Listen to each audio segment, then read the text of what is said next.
Last week saw the explosion of the crater and the decisive battle of Mobile Bay. This week, the shockwaves settled down. Last week saw the explosion of the crater and the decisive battle of Mobile Bay. This week, the shockwaves settled down as both sides move to exploit their victories as best they can. But the numbers have changed. Political calculus reports are in. President Lincoln might not be president for long.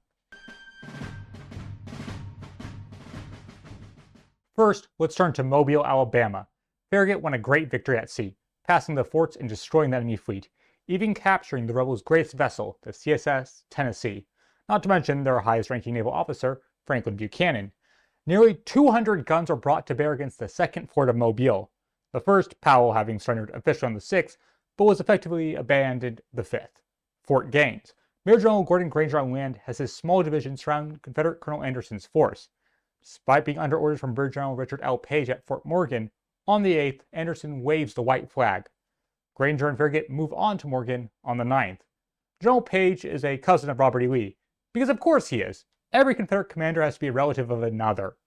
Farragut and Gordon begin a bombardment which is answered by the fortress. This action will continue next week. I am proud of the Union, of our actions during the war, but there's one big black mark that stains us, is our treatment of Native Americans. The Dakota War of 1862 was a horrible affair that should have been settled months ago, but instead we have decided to pursue the remaining Lakota to the ends of the earth. General Sully has entered the Badlands, a desolate area, with hopes of improving his career. I mean, capturing Sitting Bull and freeing some captives. The following battle is poorly sourced, but safe to say not much happens. General Sully leaves without his career advancement. With that nothing done, let's move to a man who doesn't tolerate inaction well, General Sherman.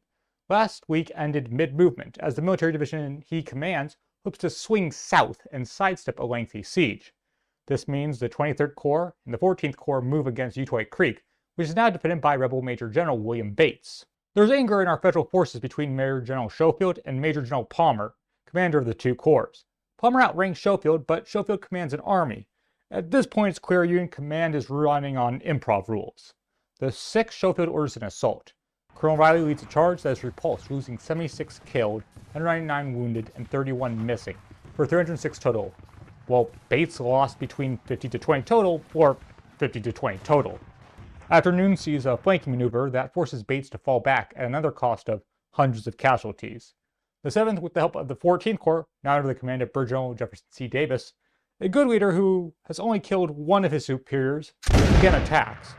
We lost 850 total to the rebels' 36. My sources says it's less than 3 dozen, but I'm willing to give them the extra one. A noisy but not a bloody battle.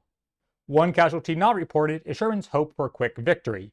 He now has to sit for a lengthy siege, and in his own words, I am too impatient for a siege. Whether we get inside of Atlanta or not, it will be used up commodity when we are done with it. May have to leave a corps at the railroad bridge, well entrenched, and cut loose with the balance to make a circle of desolation around Atlanta. The 12th, Sherman gets news. I heard of the success of Admiral Farragut in entering Mobile Bay, which was regarded as the most valuable auxiliary to our operations at Atlanta. Valuable auxiliary. I see Sherman's ego has recovered. Mobile Bay is a brilliant victory, and the first major event Lincoln supporters can point to in the upcoming presidential contest to prove real movement is being made. The second bit of news involves the enemy. If he can be forced to retreat for want of supplies, he will be in the worst condition to escape or resist your pursuing army. This thinking is beyond idealistic. Hood's army couldn't effectively pursue all three armies they face, but does point to the rebels' current strategy. General Joseph Weir, commanding the cavalry, has engaged in a raid that tears up rail lines, cuts communication lines, and brings captured supplies back to Hood. Its effectiveness remains to be seen, but I'm doubtful it can make a real difference.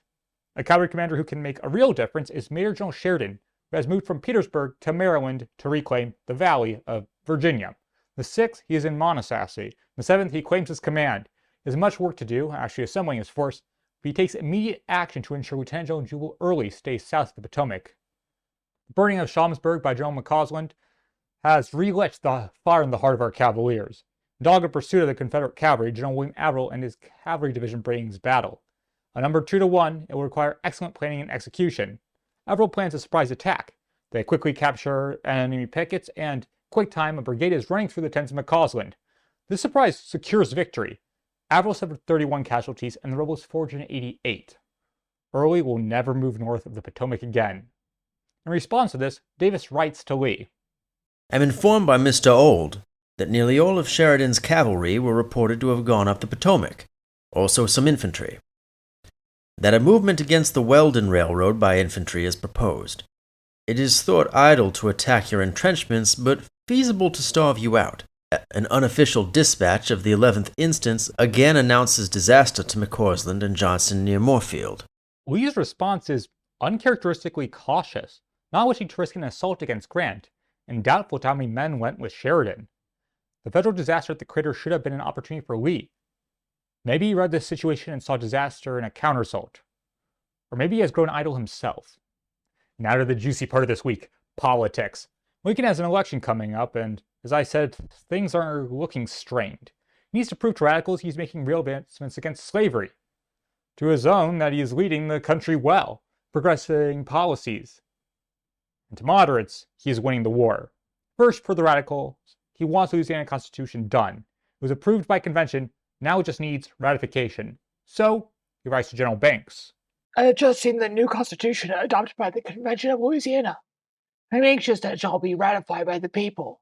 Well, thank you to let the civil officers of Louisiana, putting under me, know that this is my wish, and to let me know at once who of them openly declare for the Constitution, who of them, if any, decline to so declare.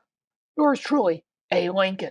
It appears he'll do anything, even something underhanded, to see the Constitution in effect. Next is the failed peace delegation.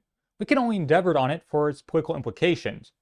Horace Greeley, that man who brought the event to the president's attention, wishes to report on it, as does Lincoln wish for him to spread the news. But first, he reviews Greeley's editorial plan. Herewith is a full copy of the correspondence, which I have had privately printed, but not made public. Parts of your letters which I wish suppressed are only those which, as I think, give too gloomy an aspect to our cause.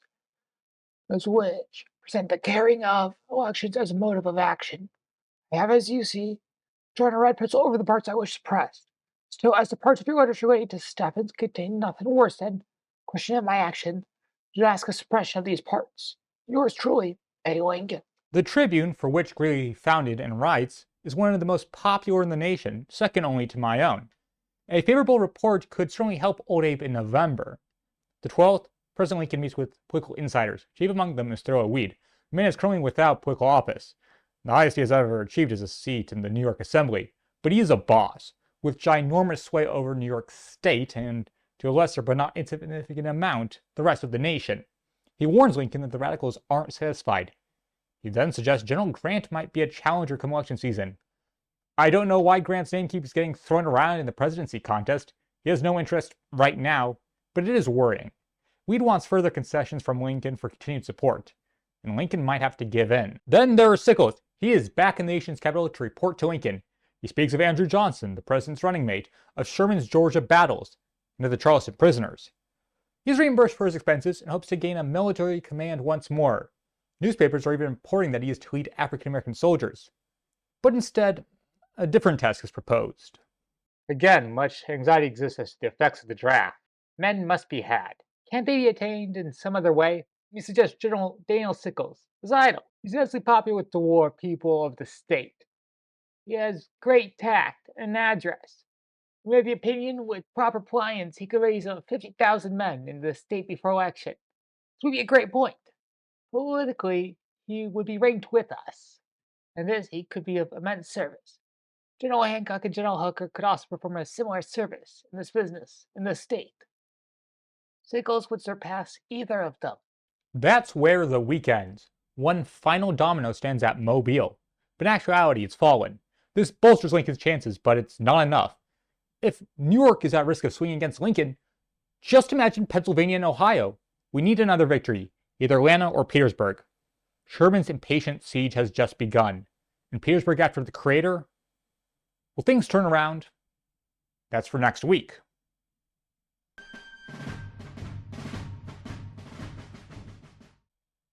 Hello, this is the entire Civil War Week by Week team here, and I would just like to thank you for watching.